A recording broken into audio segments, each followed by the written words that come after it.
Okay, so it's a great pleasure to welcome today the first of our keynote speakers, Christopher Schliephake from Augsburg. Not least, the pleasure to have Christopher here, to have the chance to meet and to talk in person. I've had endless video calls and work in progress seminars online with Christopher.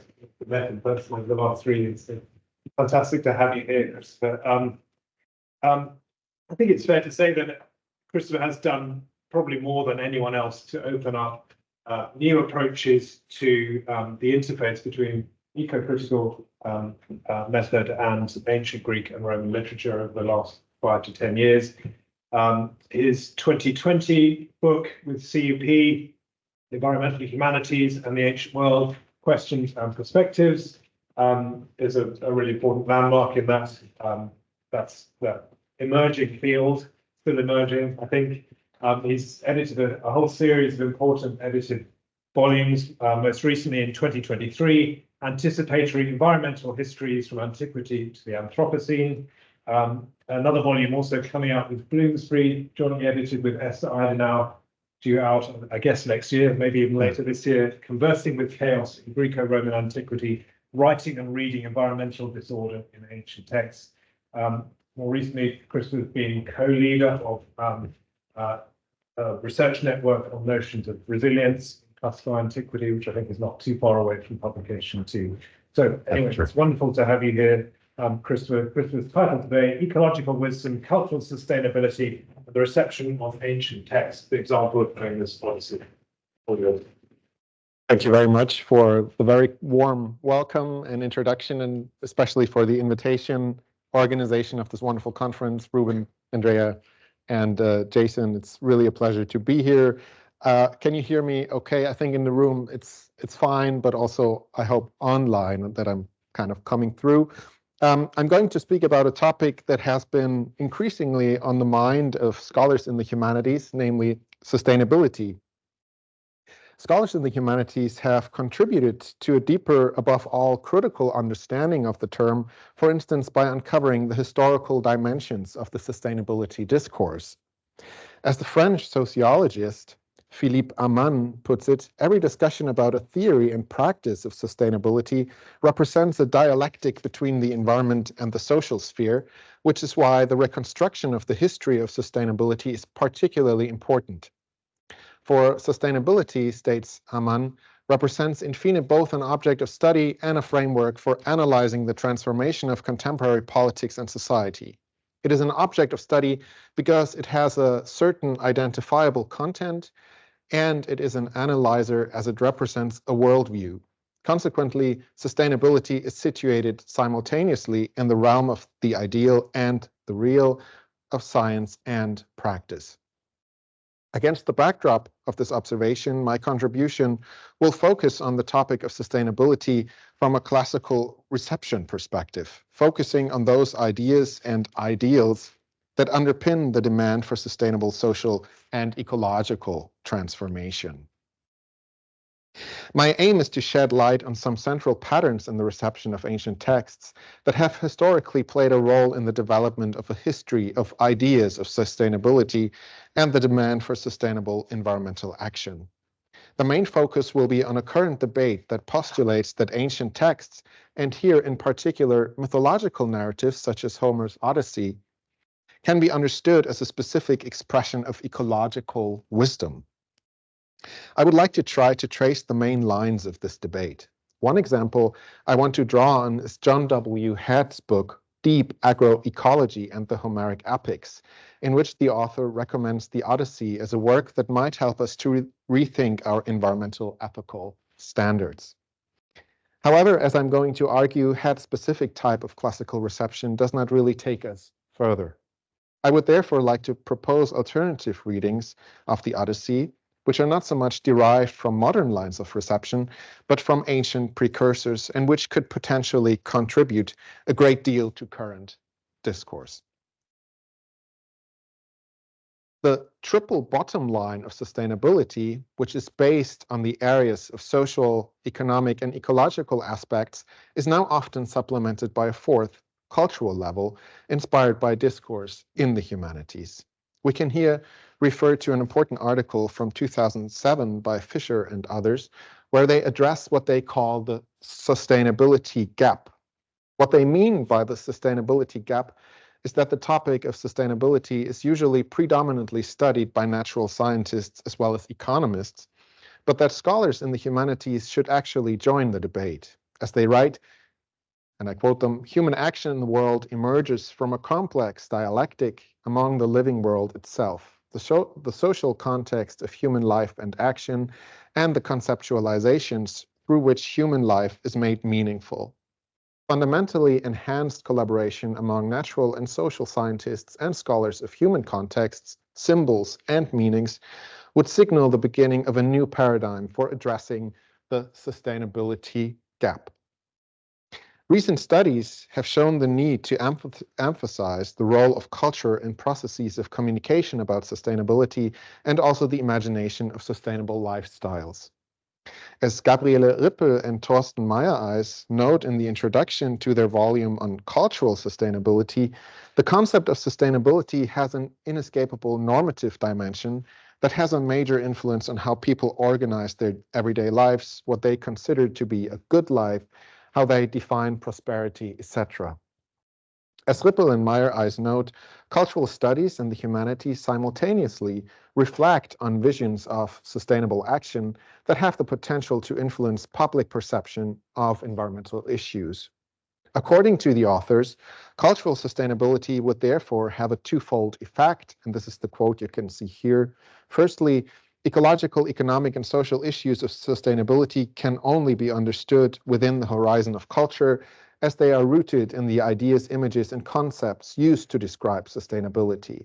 Secondly, cultural sustainability is a topic in itself, as it necessitates research into traditions, modes of perception, methods of cognition, the conceptualizations of knowledge, and the concept of sustainability itself. In addition to the normative and imaginative dimension, the topic of sustainability also has a historical dimension that can be studied. On the one hand, this concerns the topic of the traditions of sustainable thinking in all its historical shapes and precursors. On the other hand, it also touches on the topic of cultural heritage and its preservation. In her contribution to the volume just mentioned, Aleida Assmann points out that sustainability can be understood in terms of both natural and cultural resources. In both cases, according to Assmann, the idea of the future and also of the past, it's not so much, associated with change or innovation, but actually can also refer to objects and values that have already existed for some time and are considered worth preserving. According to Assmann, cultural sustainability makes it necessary to think about the past, present, and future together. As she puts it, and this is the other quote here, the categorical imperative of the time regime of sustainability is care for the past. So sustainability, in her view, is also a backward-looking endeavor as well.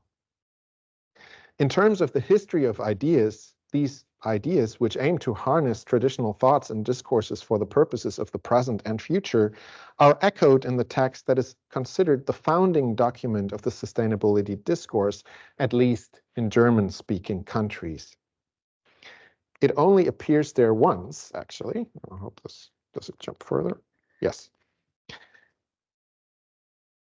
It only appears there once as a participle, nachhaltend, in Hans Carl von Carlowitz' Syvlicultura eoconomica from 1713. Von Carlowitz was chief mining administrator in Freiberg in Saxony, where mining required a lot of wood, some of which had to be brought in from very far away. In view of the fear of a timber shortage, von Carlowitz's main aim was to ensure that there was a sustainable supply of wood from the forests in order to maintain mining in the long term. His addressees were primarily aristocratic landowners and their estate managers. He wrote that wood should only be used to the extent that it could be replaced by active reforestation or natural regrowth. He considers extraction and reforestation together. At the same time, von Carlowitz by no means presents himself as the creator of new ideas. On the contrary, he repeatedly states that his ideas have many predecessors. From the recent past, for example, the edicts of Louis XIV, but also the Bible, and particularly significant for our subject, the legacies of pagan ancient thinkers, as he calls them. Right at the beginning, he refers to the forests of Germania, described by Tacitus, which would have played an important role in German history. The dense German forest finds a contrasting image in those areas of the Mediterranean where the respective communities had failed to maintain their tree populations. On the one hand, history here functions as a kind of identity-forming narrative, but on the other hand, also as a warning. Although the cultures of the Mediterranean had cut down many forests, von Carlowitz nevertheless saw himself in the spirit of the ancient thinkers. You can see this, for instance, here. He writes, "So the forests and trees have rightly possessed and maintained their due respect, which they have had from the beginning of the world until this time." He goes on to describe groves and tree-lined walkways. And then he writes, "Plato, the wise pagan, had previously believed that such places sharpened the senses in a special way, and therefore considered it most convenient and beneficial to teach his students or listeners about worldly wisdom in these groves and to discuss it here." So philosophy and, forestry and woods, they kind of belong together. However, the ancient texts of those philosophers and other authors do not simply serve as an illustrative example of the close connection between environmental awareness and cultural creativity. For von Carlowitz, they're also a storehouse of knowledge from which practical instruction for the sustainable management of forests can be derived. He quotes repeatedly from the Roman agrarian writers, as well as from Virgil, Pliny the Elder, and the so-called 12 tables and collections of laws from late antiquity. In addition to showcasing his education, this also reflects his attempt to provide his ideas with an additional authority guaranteed by history and tradition by referring to these great ancient thinkers. His sustainability program, if we want to call it that, thus linked the past with his own present and turned the cultivation of memory into a practical exercise in reciting traditional knowledge about the growth of forests and trees. According to him, those who endeavored to do so also received a share in the divine wisdom that he saw at work in ancient texts. Assmann's observation that sustainability discourses, in the cultural sense, are characterized by a pact between different times and generations, and that the care for natural resources of the present has an equivalent for the care of the heritage or tradition of the past, is in a way confirmed by von Carlowitz's text. In recent times in particular, there has been an increasing number of voices seeking to derive practical knowledge for present or future-oriented environmental action from reading ancient texts and using the past to gain insights into the future. Although we are not talking with von Carlowitz about a divine wisdom, we are certainly talking about a specific type of wisdom and knowledge that is fed by ancient literature. In his stimulating book, Plato's Pigs and Other Ruminations, Ancient Guides to Living with Nature, the Vermont-based classical philologist and farmer Mark Usher shows the conceptual origins of sustainability and systems thinking in antiquity. For him, as for von Carlowitz, ideas relating to the sustainable use of resources are not innovative in nature, but are part of a history of ideas that goes back to antiquity. His environmental philology draws a transformative power, as Usher writes, from the close and careful engagement with texts, which has the potential to still have an impact on how we live with and in nature in the 21st century. For him, Greek myths are an ancient type of text that reflects a deeply rooted awareness and a prudent respect for nature. As he writes, this sensitivity springs no doubt from necessity and from anxieties about resources and survival. It is, I suggest, a sustainability ethos made from whole cloth, a systems view reinforced by social norms and practices and reflected in cult narratives. Usher's approach is echoed in an essay written in 2016 by British ancient historian Esther Idenau for the journal Landscape and Urban Planning.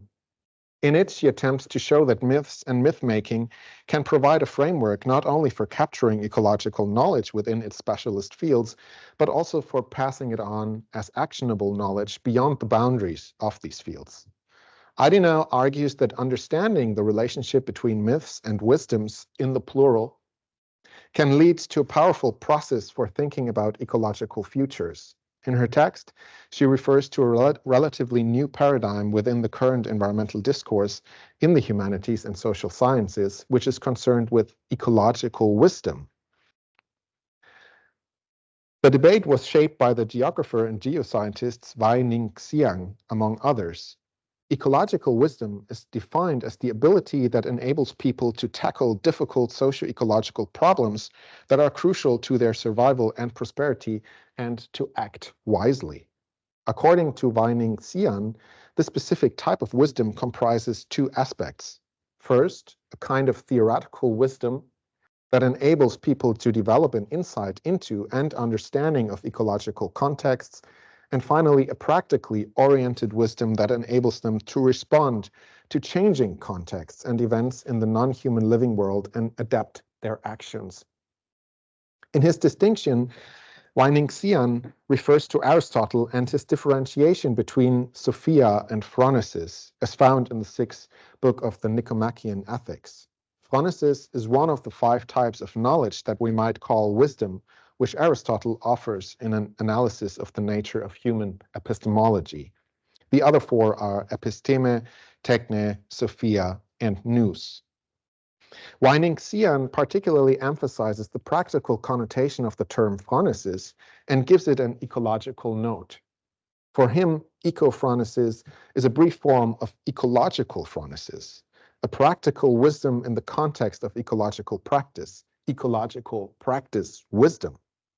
More explicitly, eco-phronesis is the master skill par excellence of moral improvisation to make and act well upon right choices in any given circumstance of ecological practice. Motivated by human beings' enlightened self-interest, it is developed through reflective ecological practice. For Wai-Ning Xiang, his neologism, eco-phronesis, not only has a historical note because it refers to an ancient predecessor, but also because it describes the actions of historical individuals whose ecological practical wisdom enabled them to master ecological challenges through purposeful action. They are the eco-phronimoi. Unlike Wai-Ning Xiang, whose research is concerned with establishing an implementable program of ecological action based on practical wisdom that is fed by historical models, Adenauer's understanding of ecological wisdom is about stories. And here, above all, mythological stories that are told and retold by communities in order to account for the environments in which they live, to orient themselves within them, and at the same time to reflect on how they interact with the animals and non-human elements of this habitat. The myths and stories that a society tells itself are therefore decisively shaped by the landscapes in which they are created. According to Adenauer, they represent a variant of ecological wisdom insofar as they develop practical, sociopolitical, as well as ecological insights, pass them on within a community, and convey them to future generations. They have a dynamic element insofar as they not only communicate abstract cultural knowledge about ecological contexts, but can also generate new insights through constant variation and confront the recipients with different perspectives that make it cognitively possible to play through different scenarios. Mythological narratives are therefore also a kind of thought experiment that enables a culture to reassure itself of its own values and to imagine possibilities of living together with each other, but also with the environment. Tanja Scheer drew attention to the latter point a few years ago when she highlighted the role of religion in Greek environmental behavior since archaic times. For example, she reads Hesiod's Works and Days as a text that addresses resource problems with solutions aimed at sustainable use and preservation for future generations. Similar to Adenauer, Scheer sees mythological discourse, as we can grasp it in Hesiod, as a form of life knowledge or wisdom. myths help to negotiate experiences in dealing with resources, according to Scheer. In this context, she speaks of a religious marking of natural resources that created places of sustainability and taught people to treat them with respect and to use them appropriately. In the following, I would like to continue these considerations with a concrete example and discuss what role the adoption of ancient mythological and narrative knowledge can play in the context of current debates and to what extent this really conveys a kind of ecological wisdom. My example comes from the current field of agroecology, which has developed rapidly over the last decades. The theory and practice of agroecology has emerged as an alternative paradigm and vision for food system and agricultural production. Agroecology is an agricultural approach that emphasizes the ecological side of agribusiness and the importance of local knowledge and participatory processes, also to prioritize the agency and voice of food producers over corporations and other elitist actors that threaten the diversity of agricultural production through monopolization of seeds, fertilizers, and pesticides. As a traditional practice, the history of agroecology goes back thousands of years. As a more modern movement, it has developed over the last century in scientific circles and social movements. The sustainable premises of agroecology are largely based on regional knowledge and the stories of indigenous farmers, particularly in the so-called developing world, whose traditions are regarded in some publications as their own kind of wisdom. I would like to use the specific example of the book Deep Agroecology and the Homeric Epics, published in 2020, to show that the ancient cultures of the Mediterranean also play a role here as a kind of storehouse of knowledge and a model. Its subtitle is Global Cultural Reforms for a Natural Systems Agriculture. It was written by John W. Head, a law professor at the University of Kansas, was published in 2020. It was the third and final installment of a book project that explores the legal, institutional, and cultural aspects of transforming global agriculture. The focus is on the potential of nature-based agriculture to overcome the shortcomings of modern extractive agriculture, reverse ecological degradation, and pave the way to sustainable agroecology. In the foreword to the book, American biologist Wes Jackson poses two questions. I quote him here: "Our eyes widen when we see such names as Iliad, Odysseus, Achilles, Moira. What, after all, does the return of Odysseus from the wars of Troy have to do with modern agriculture? Maybe we need a fresh look. Might that fresh look come from 2,800-year-old ideas?" In his book, Head both criticizes the conceptual and institutional foundations that determine our agricultural practice and makes a number of recommendations for change. The reforms he proposes are legal, institutional, and cultural. As he himself acknowledges, the cultural reforms are perhaps the most challenging. For this reason, Head decided to look at the Homeric epics. He believes that they form the foundation of Western civilization and reveal universal themes and insights about what it means to be human. Although he realizes that the epics reflect some values that 21st century people should reject or dismiss, he still feels that they can contribute to his specific view of deep ecology, or as he calls it, deep agroecology, which builds on ancient precursors alongside other forms of cultural wisdom. Head goes back to the earliest and probably most canonical text of the Western tradition, namely Homeric epic poetry. In his book, Head formulates his proposals for legal guarantees for sustainable agriculture as his own aristeia in the face of the enemy that confronts the world in the form of the environmental crises. As he emphasizes, he does this because he reads the epics in a slightly different way than they have been perceived in the past. For example, he does not see the Odyssey as a story of seafaring adventures. Rather, the way he interprets the text focuses almost exclusively on how Odysseus' skills, particularly his metis, his cleverness, lead to the restoration of balance in Ithaca and the affirmation of the value of xenia, that concept of appropriate relationships between guests and host, or as Head puts it, between humans and the wider natural world in trusteeship-like relationships. So he draws some analogies between xenia and, the kind of wider concept of living together with the land. As Head writes, his overall project pushes to achieve a profound agroecology through a new Homeric epic. He envisions himself as a Homeric warrior directing his wrath, menace against a corrupt value system that has spawned an exploitative agrarian economy.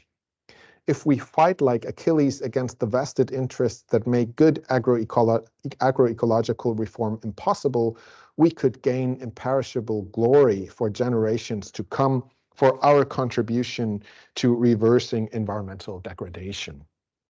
If we use our wits and cunning, our metis, like the versatile Odysseus, we can change our destiny and achieve a homecoming, a nostos, a kind of econostos, that leads us back to sustainability. As humans, we are immortal, but as a species, he suggests, we are like the immortals and have a duty to the planet. Head's ecological reinterpretation of the Odyssey calls for a sustainable means of feeding ourselves without destroying the planet.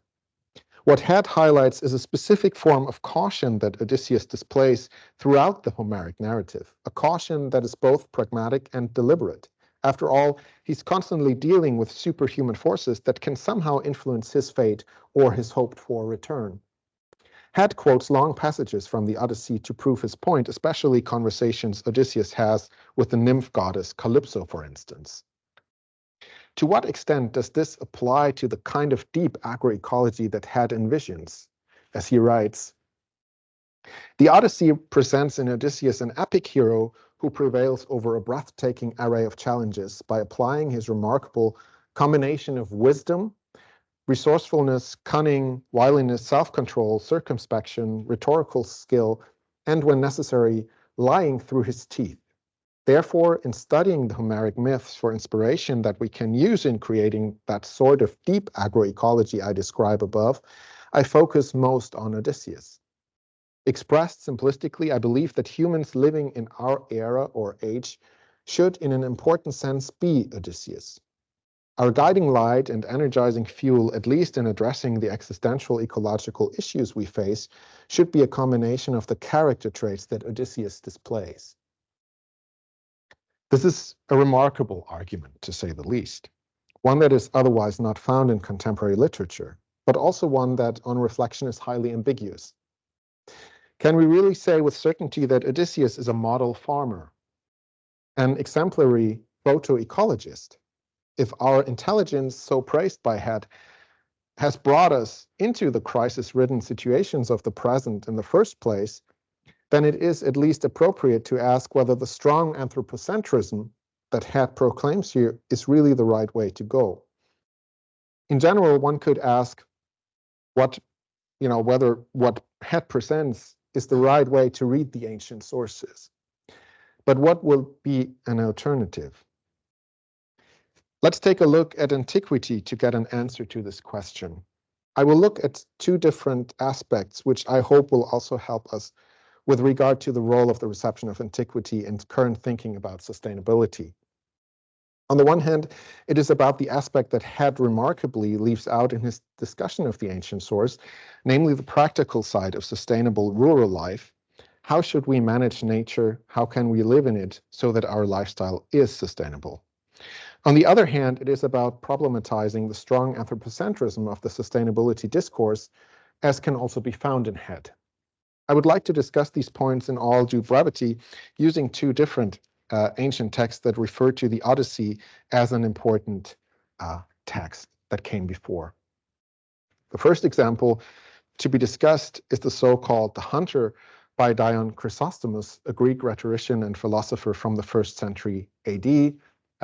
I chose this text because there was actually an event at the Center for Ancient Environmental Studies a few terms back where a reading group sort of discussed this text. So this is what I kind of took away from this discussion. In the speech, Dion uses the metaphor of the hunt to explore the pursuit of wisdom and virtue. He emphasizes not least the importance of self-discipline and moderation, referring in many cases to ancient philosophy as well as to canonized epic texts such as Homer's Odyssey in particular. However, unlike Het, he does not focus on the actual hero of the epic, but rather on ordinary people such as Eumaeus, the swineherd, who takes in the disguised Odysseus. At another point, there is an allusion to Laertes, Odysseus' father's well-tended garden, which in its seclusion provides a contrast to the feasting of the suitors in Odysseus' house. The narrator's aim is to show that supposed wealth makes people stingy and cautious, but that on the other hand, poor people are often more helpful and generous. The narrative framework is provided by an interwoven story in which the first-person narrator tells of a shipwreck on the island of Euboea. As he wanders helplessly on the beach, he comes across a hunter with his dogs who willingly takes him in and offers him hospitality.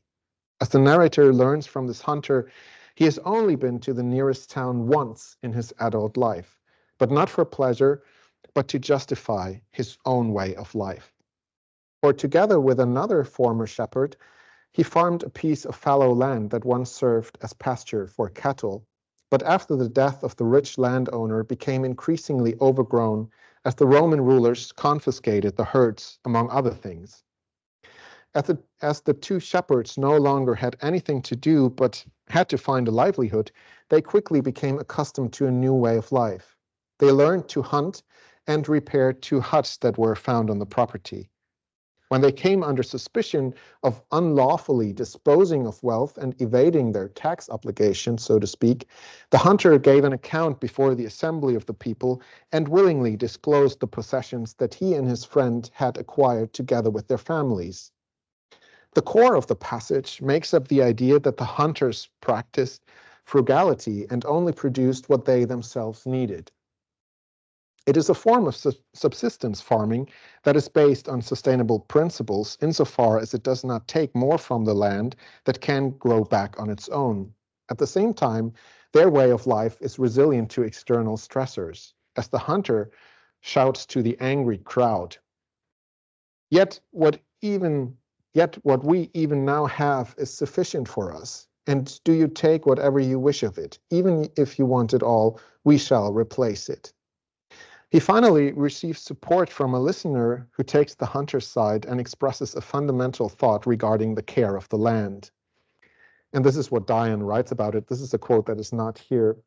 In a quiet tone, he said that they who tilled the country's idle land and got it into shape did no wrong, but on the contrary, deserved commendation. They should not be angry at those who built upon public land and planted trees upon it, but at those who injured it. At this moment, sirs, he said, almost 2/3 of our land is a wilderness because of neglect and lack of population. End quote. The commons, if you will, have been neglected for too long and farmed with little care, much like other parts of the country. In the figure of the hunter and his companion, the narrator creates a contrast to the dissolute and idle life of which parts of urban society had devoted themselves. The hunters do not own the land on which they live, but they inhabit it in the true sense of the word. They derive their livelihood from it and conversely ensure that the land itself can thrive. This is a form of sustainable management that is typical of simple and rather poor people, as the narrator says. Now, this is the second quote here. A poor man, if he be strong of character, finds the little that he has sufficient to enable him to regain his wealth when his body has been attacked by an illness not too severe. As Dion goes on to state, wealth is often admired, and this admiration is reinforced by time-honored poets such as Homer, who portray the wealth of the elite with the associated possibility of hospitality as something desirable. This would also create misconceptions among ordinary people about actual wealth and what kind of resources are particularly high valued. Although the narrator, as he assures us, does not wish to refute Homer, he does want to contribute to a different view of questions of wealth. The description of the non-human world and how one can live sustainably in it also plays an important role in this.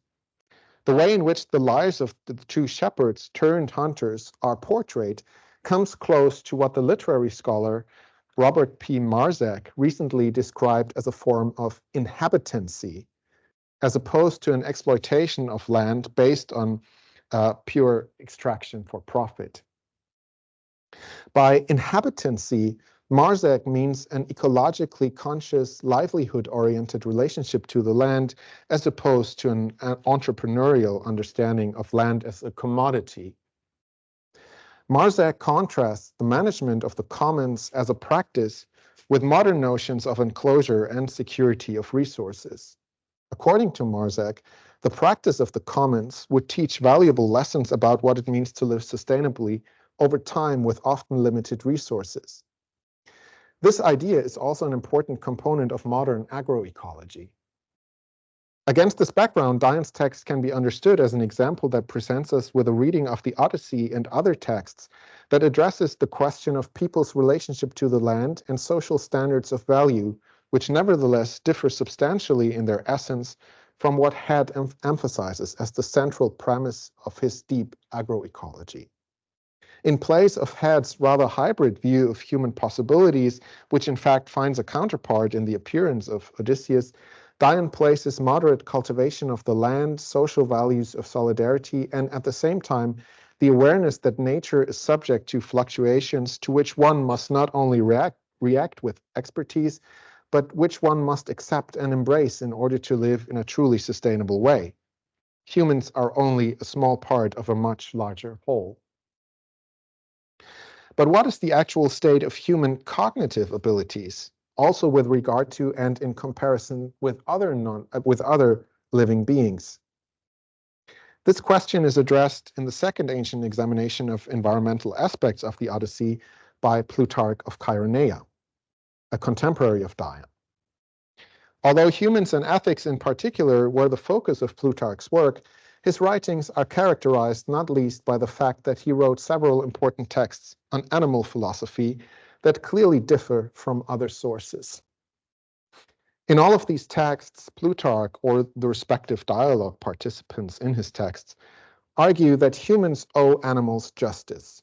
He writes, firstly, that animals have a mind that enables them to act independently of their instincts, and secondly, that they feel pain and are able to sense the suffering inflicted on them. The recipients are asked to perceive animals as important points of reference for ethics and justice, and at the same time encouraged to think about alternatives in dealing with them and the entire non-human living world.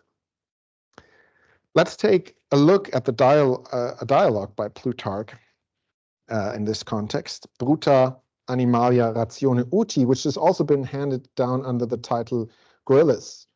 The initial situation is based on the 10th book of Homer's Odyssey. Odysseus finds himself on the island of the sorceress Circe, together with his companions, half of whom have been turned into pigs by the sorceress. The story is about a contest of words. Odysseus wants to persuade one of the transformed companions to become human again. But as he refuses, Odysseus has to convince him with arguments. The pig, called Gryllus, is able to put forward counter-arguments.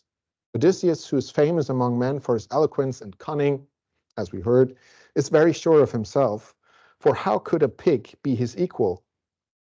But as quickly becomes clear at the beginning of the dialogue, Odysseus is wrong. Gryllus argues objectively and systematically. Both the physical and spiritual aspects of existence are addressed, with Gryllus starting with the soul and certain social virtues in his sort of lecture. Gryllus uses some central mythological motifs in his argument and inverts them to a certain extent. Odysseus' trick with the wooden horse that brought about the fall of Troy is not the stuff of heroic tales, he says. Gryllus sees it as evidence of a tricky deception that not only surprised the enemy, but also covered up the cowardice behind it. What makes people fight is the fear of punishment that threatens them if they evade the fight. It is a forced bravery. As Gryllus puts it, all the courage that man ascribed to themselves would actually only arise from legal compulsion. It is different with animals. Here, bravery is naturally present and equally distributed between both sexes. In general, the other virtues that Gryllus mentions are also found naturally in animals.